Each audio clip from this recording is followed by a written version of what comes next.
కవిత గారు కొత్త పార్టీ పెడతారని ఊహాగానం వినిపిస్తే దీనిపై మీరేమంటారు? పెడితే మంచిదేగా. కవిత గారు ఈరోజు గతంలో తెలుగుదేశంలో ఉన్న కేసీఆర్ గారు తెలుగుదేశం నుంచి బయటకు వచ్చి టీఆర్ఎస్ అని పెట్టారు. నిరాహార దీక్షలు చేసి సీఎం అయ్యారు. మరలా మొన్న బీఆర్ఎస్ అని పార్టీ మార్చారు, అధికారం కోల్పోయారు. టీఆర్ఎస్ పేరు అంటే తెలంగాణ ఫీలింగ్ ఉంది కాబట్టి ఆ రోజు ఓట్లు వేశారు.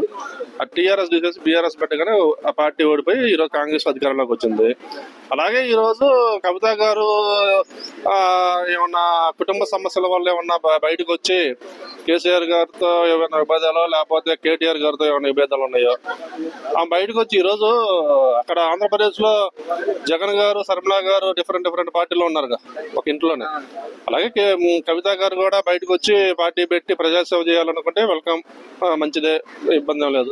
కానీ ఆంధ్రప్రదేశ్ సినారియో మనం ఒకసారి చూసుకుంటే ఆంధ్రప్రదేశ్ సిచ్యువేషన్స్ వేరు కదా, సరిగా ఆవిడని పట్టించుకోకపోవడం ఇలా దీని వల్ల సెపరేట్ అయ్యారు. కానీ ఇక్కడ పట్టించుకుంటున్నారు కదా ఆవిడని బానే, అంటే మంచి పదవి ఇచ్చారు. కేసు ఏదైంది, కేసు తర్వాత నుంచి ఇలా పరిణామాలు మారాయి. ఏంటంటారు? ఇంట్లో అంత పెద్ద పొజిషన్ లో కేసీఆర్ గారు ఉన్నా గానీ కొత్త పార్టీ పెట్టాల్సిన అవసరం ఏముంది అసలు?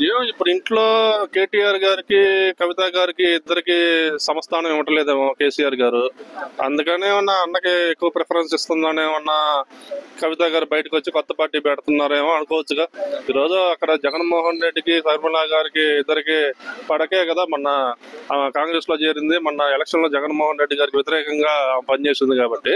అలాగే ప్రతి కుటుంబంలో సమస్యలు ఉంటాయి. రాజకీయంగా ప్రతి ఒక్కరు ఎదగాలని ఉంటారు. ఈ రోజు అంటే శర్మిలా గారు బహిరంగంగా చెప్తున్నారు, మా తమ్ముడే మంచోడు కాదు, ఆ పార్టీ మంచిది కాదు, అంత కుట్రలు జరుగుతున్నాయని ఆయన బహిరంగంగా చెప్పారు. కానీ వీళ్ళు ప్రేమగానే ఉన్నారు కదా, ప్రేమగానే మాట్లాడతారు, నాన్న అన్న అని ప్రేమగానే మాట్లాడుకుంటా కూడా ఏంటి అంటారు? అంటే ఈ రోజు కుటుంబంలో ఉండే అనుబంధాలు వేరు, రాజకీయం వేరు. ఇప్పుడు ఒక ఇంట్లోనే ఇద్దరుంటే అన్న ఒక పార్టీలో ఉంటే తమ్ముడు ఒక పార్టీలో ఉంటున్నాడు. దానిలో ఎవరి రాజకీయం వాళ్ళది. కుటుంబమే, రాజకీయమే రెండు మిక్స్ చేయాల్సిన అవసరం లేదు. ఈరోజు కుటుంబంగా కలిసి ఉన్నా రాజకీయంగా బయటకు వచ్చి సొంత పార్టీ పెట్టి ఆమె ఎదగాలన్న ఉందేమో. మీ పర్సనల్ ఒపీనియన్ ప్రకారం కవితగా నిలదొక్కోగలరా ఈ రాజకీయాల్లో? అంటే సొంత పార్టీ పెట్టి పార్టీలో నాన్న అండ ఉండి రాజకీయం చేయడం వేరే, సొంతగా నిలదొక్కొని సొంతగా అంతా మేనిఫెస్టేషన్ చేసి ఒక పార్టీ నిలబెట్టడం వేరు కదా, చాలా కష్టమైన పని కదా. ఇది కవిత గారు చేయగలరంటారా? ఇప్పుడు ఒక పార్టీకి మెయిన్ కార్యకర్తలు కావాలా, అలాగే ఒక పార్టీని నిలబెట్టాలంటే ఎంతో ఖర్చుతో కూడుకున్న పని. అలాగే ఈరోజు తెలంగాణలో రేవంత్ రెడ్డి గారి పరిపాలన బాగుంది. ఈ సంవత్సరంన్నర కాలంలో రేవంత్ రెడ్డి గారు పరిపాలన బాగానే ఉంది, ఆయన బాగానే చేసుకుంటూ వెళ్తున్నాడు కాబట్టి. అదిగాక బీజేపీ ఇక్కడ స్ట్రాంగ్ గా ఉంది. కాంగ్రెస్ తర్వాత సెకండ్ ప్లేస్ లో ఉంది ఈరోజు బీజేపీ. రాబోయే రోజుల్లో ఈ కాంగ్రెస్ కి బీజేపీకే పోటీ ఉండేది. ఒకవేళ రేపు ఏదన్నా బీజేపీ 2028 ఇక్కడ 28 అక్కడ 29 కాబట్టి కూటమి, ఇప్పుడు ఆంధ్రాలో కూటమి ఉంది కాబట్టి ఇక్కడ కూడా టీడీపీకి నాయకులు లేరు, కానీ ఇక్కడ కాకపోతే ఓటింగ్ ఉంది కాబట్టి టీడీపీని కూడా కలుపుకొని ఇక్కడ అలాగే జనసేనని కలుపుకొని కూటమిగా ఏదన్నా పోటీ చేస్తే ఇప్పుడు 118 ఉన్నాయి, 118 119 తెలంగాణలో. ఒక 100 బీజేపీ పోటీ చేసిన ఒక 18లో జనసేన కొన్ని, టీడీపీ కొన్ని ఇచ్చి రేపు ఏమన్నా పోటీ చేస్తే బీజేపీ ఇక్కడ మళ్ళీ అధికారంలోకి రావచ్చు, లేదా కాంగ్రెస్ రావచ్చు. అంతేగాని ఈ రెండిట్లోనే ఉండేది పోటీ, మిగతా పార్టీలకు అవకాశం లేదని నేను అనుకుంటున్నాను. సార్, ఇప్పుడు కవిత గారు సొంత పార్టీలో అసంతృప్తి చెందితే ఇప్పుడు బీజేపీ కానీ అదర్ పార్టీలకి మారే ఛాన్స్ ఏమైనా ఉందంటారా? చెప్పలేమండి. రాజకీయ నాయకులు ఈ రోజు ఏ పార్టీలో ఉంటారో చెప్పలేము. ఈ రోజు ఒక పార్టీలో ఉంటే ఆ పార్టీ రేపు 2 రోజులు మూసేసి ఇంకో పార్టీలోకి వెళ్ళిపోవచ్చు.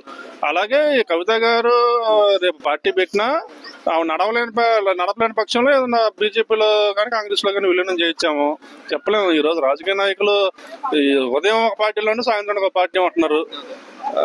ఇష్టం. సరే, ఇప్పుడున్న రాజకీయ పరిణామాలు దృష్టిలో పెట్టుకొని కొత్త పార్టీలు ఇలాంటివి ఇంకా అవసరం అంటారా? ఇప్పుడున్న ప్లేయర్స్ మంచి ప్లేయర్స్ ఉన్నారు కదా మార్కెట్ లో. ప్రజెంట్ అయితే కొత్త పార్టీలు ఏం అవసరం లేదు. ఈ రోజు నేషనల్ పార్టీలు రెండే ఉన్నాయి, బీజేపీ, కాంగ్రెస్. దేశవ్యాప్తంగా ఈ రోజు నరేంద్ర మోడీ గారి పరిపాలనలో దేశం సస్యశ్యామలంగా బ్రహ్మాండంగా అభివృద్ధి చెందుతుంది. రాబోయే రోజుల్లో ఇప్పుడు నార్త్ లో బీజేపీ ఎక్కువ ఉంది కాబట్టి సౌత్ లో కూడా రాబోయే రోజుల్లో బీజేపీ పూర్తిగా అధికారం సాధించి దేశం మొత్తం 100% నరేంద్ర మోడీ గారి నాయకత్వంలోనే దేశ పాలన ఉండింది. ఎందుకంటే ఒక సమర్థవంతమైన నాయకుడు. మన యుద్ధ టైంలో కూడా పాకిస్తాన్కి మనకు జరిగిన యుద్ధం అనే చూసుకుంటారు, ఆపరేషన్ సింధూర్. వాళ్ళకి గట్టిగా బుద్ధి చెప్పిన నాయకుడు. ఇలాంటి నాయకుడు ఉండటం వల్ల దేశం సేఫ్, అలాగే దేశంలో ఉన్న ప్రజలు సేఫ్. అందువల్ల నరేంద్ర మోడీ గారి నాయకత్వం ఈరోజు దేశం కోరుతుంది. మేము నరేంద్ర మోడీ గారి నాయకత్వాన్ని స్వాగతిస్తాం. ఇంకోటన్నా, ఇప్పుడు కేసీఆర్ కి రాబోయే రోజుల్లో హరీష్ రావు కూడా వెన్నుపోటు పొడిచే అవకాశం ఏమన్నా ఉందా? అంటే కూతురే సపరేట్ గా పార్టీ పెట్టినప్పుడు హరీష్ రావు కూడా ఎందుకు పెట్టకూడదు?